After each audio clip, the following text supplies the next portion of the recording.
All right, so we need to multiply these fractions. So we need to figure out how many times, we gotta look, when we're multiplying fractions, we have to look to cross cancel. So is there a common factor between 60 and 5? The answer is yes, 5.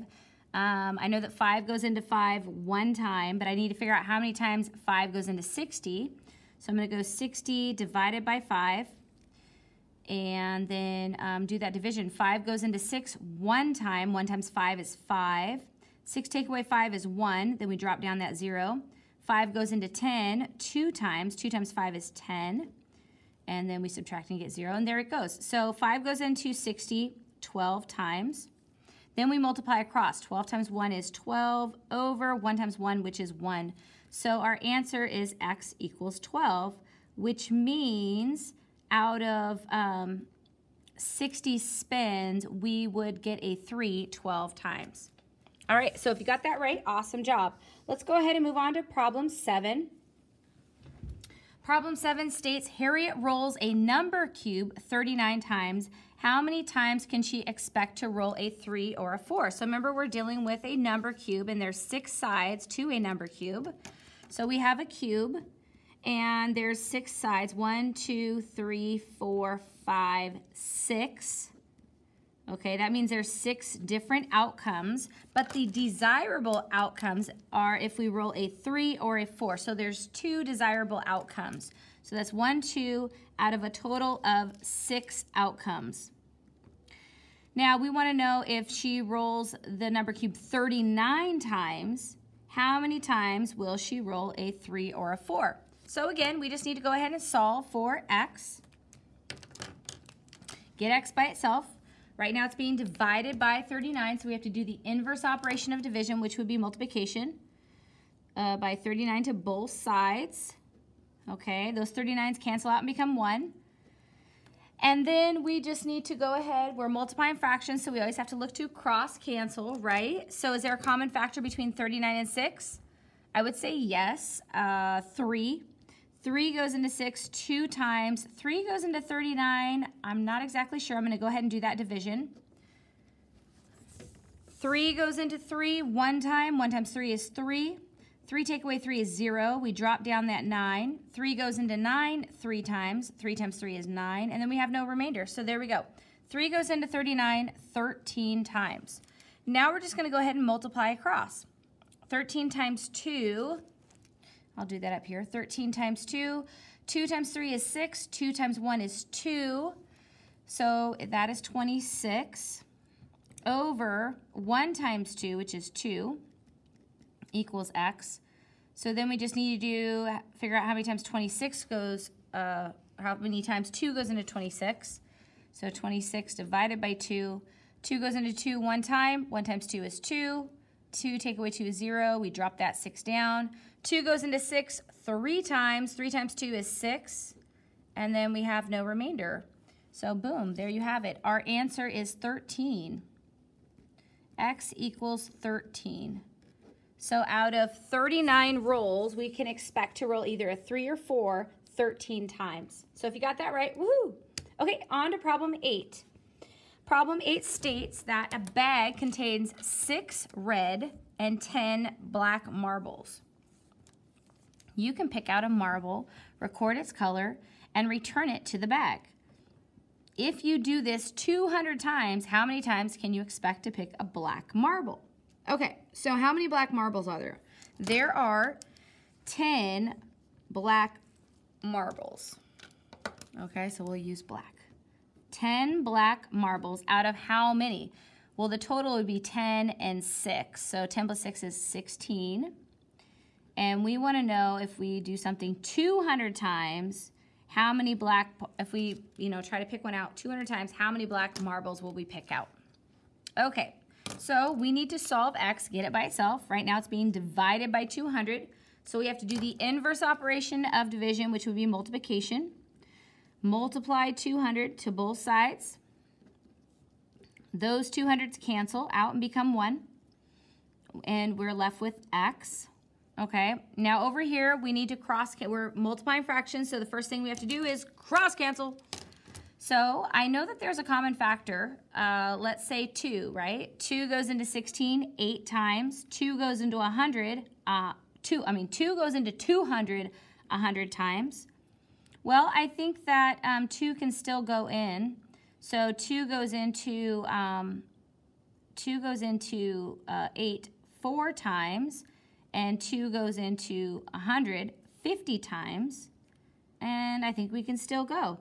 So we can go another 2. 2 goes into 4 2 times, and 2 goes into 50 25 times. So now we can multiply across. 25 times 100 would be, I'm going to move this down a little bit.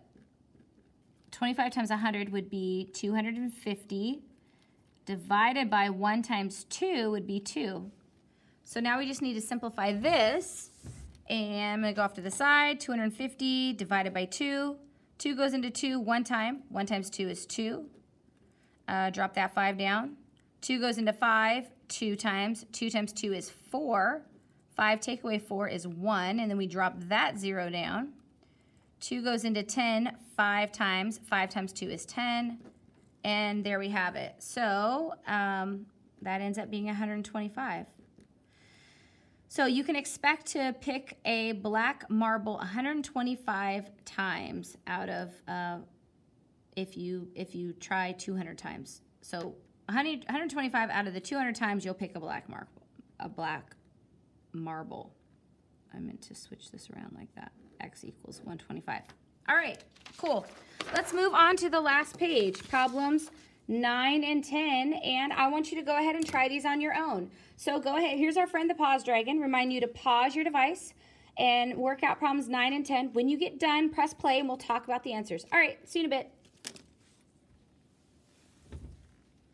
Okay, we are back with problem 9. Problem 9 says the Arno family is planning a 14-day April vacation. The location they've chosen has 10 rainy days in April. The Arnos would like at least 7 days without rain. Should they keep their current plans?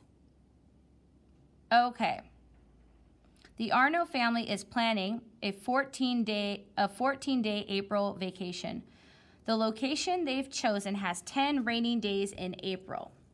The Arnos would like at least 7 days without rain. Should they keep their current plans? So let's see. We would have to set up 10 rainy days in April. So that would be 10 out of, well, in April there's a total of 30 days. So it would be 10 out of 30. And we would say equals, if they're going on a 14-day vacation, so we're going to put 14 on the bottom, and we're going to put X on top, okay? So let's go ahead and figure out what X would be.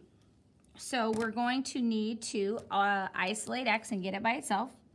So right now it's being divided by 14, so we need to do the inverse operation of division, which would be multiplication. So we're going to multiply both sides by 14.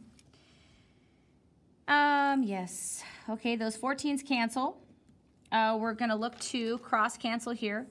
So is there a common factor between 14 and 30? The answer is yes. 2 goes into both. 2 goes into 14 7 times, and 2 goes into 30 15 times.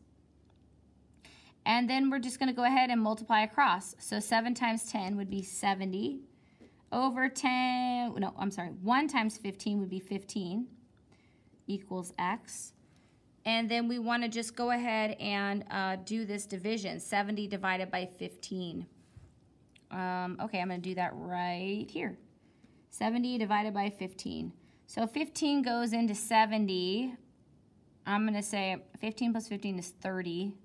So that's twice. 30 plus 30 is 60, which would be 4 times. So it probably goes in 4 times. 4 times 15, so 4 times 5 is 20. Write the 0, carry the 2. 4 times 1 is 4, plus 2 is 6. And then we subtract, and we drop that 0, and we add a decimal. And 15 goes into 100. Okay. It goes into 64 times. If you add another 30 to that, that would be 90. That would be 6 times. So it's going to be 6. 6 times 5 is 30. Write the 0, carry the 3. 6 times 1 is 6 plus 3 is 9. And then we subtract. 100 take away 90 would be 10. And then we add another 0, which means this is going to be repeating. So it would be, this would be 4.6 repeating. Okay, x equals 4.6 repeating. So to answer the question, the Arnos would like at least 7 days without rain. So what this is stating is that out of 14 days, they will have 4.6 days of rain. So that means there would be like, well, about 9 to 10 days. Well, if you rounded this up to 5, it'd be 9. 9 days without rain. So we're going to have, this means we're going to have 14.6. Let's go ahead and round this to 5. So let's say 5 days of rain, which would mean 14 take away 5. Their trip is 14. There would be 9 days without rain. So, yeah, so they should go on their trip because the Arnos would like at least 7 days without rain, and they would have 9 days without rain. So, yeah, 9 days without rain, so they should go on their trip. Okay.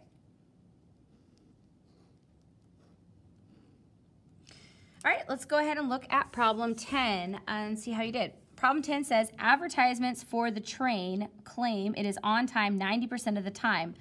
The bus has a record of being on time 56 out of 64 days. Which form of transportation provides a more reliable service? Okay, so advertisements for the train claim it is on time 90% of the time. So we have 90% for the train. And then the bus is 56 out of 64.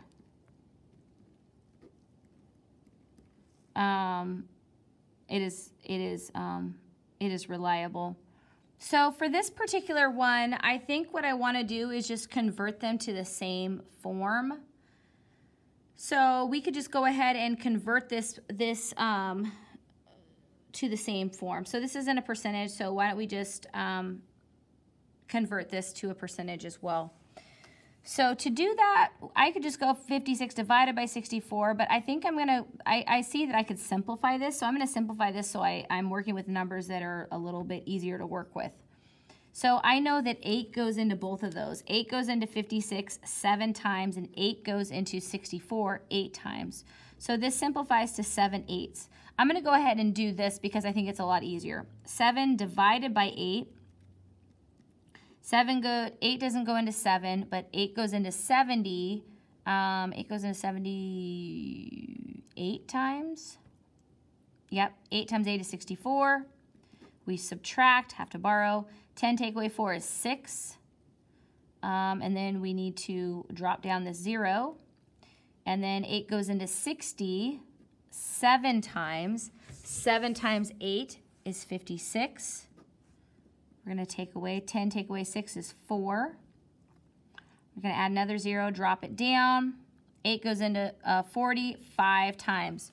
So our decimal is 0.875. I'm going to go ahead and convert that to a percentage by moving this decimal place over twice.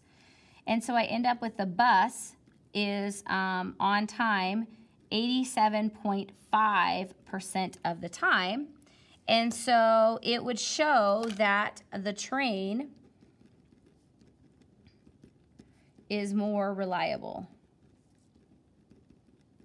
So if you got that right, awesome job.